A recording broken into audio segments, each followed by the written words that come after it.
আপনারা যে কয়টা দফা দিয়েছেন সবগুলোই আমার মনে হয় আলোচনার সাপেক্ষে এগুলো কিভাবে বাস্তবায়ন করা যায় সেগুলো আমরা রাষ্ট্রের দায়িত্বে আসলে অবশ্যই আমরা চেষ্টা করব।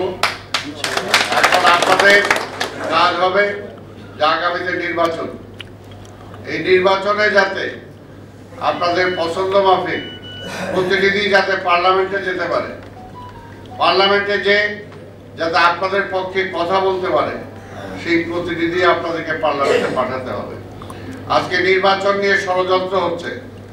নির্বাচন আমরা চেয়েছিলাম 5ই আগস্টের পরে, 24-এর 5ই আগস্টের পরে এই ডক্টর ইউনূস সাহেব সরকার আসার 3 থেকে 6 মাসের মধ্যে নির্বাচন করা সম্ভব ছিল, কিন্তু তারা মনে করে যে নির্বাচন হলেই বিএনপি চলে আসবে।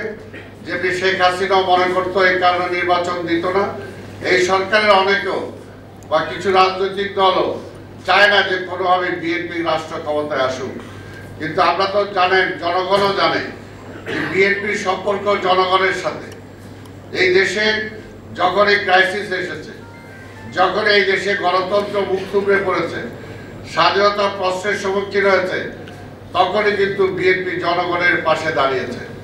জনগণের পাশে যেমনি শহীদ রাষ্ট্রপতি জিয়াউর রহমান ৭১ সালে সেই স্বাধীনতার ঘোষণা দিয়ে মুক্তিযুদ্ধের সূচনা করেছিলেন এবং মানুষের পাশে থেকে যুদ্ধ করেছিলেন, পরবর্তী পর্যায়ে আবার দেশে যখন ক্রাইসিস এসেছিল ৭৫-এর ৭ই নভেম্বরে আবার রাষ্ট্র ক্ষমতা নিয়ে এই দেশের রাষ্ট্রকে একটি দিক নির্দেশনা দিয়েছিলেন।